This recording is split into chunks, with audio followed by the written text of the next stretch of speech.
Ito nga mga boss ay meron tayo ditong palyadong drinker.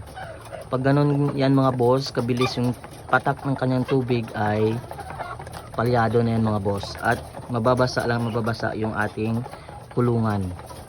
So ayan mga boss, so kailangan natin yung palitan.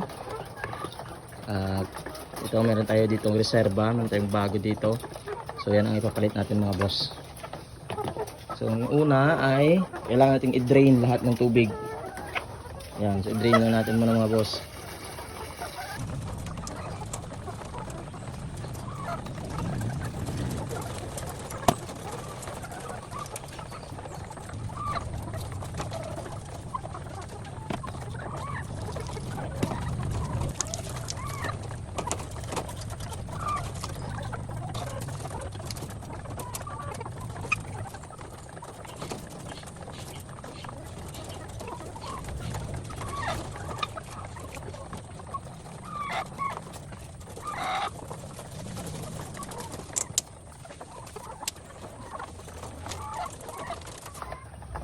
Ito na mga boss.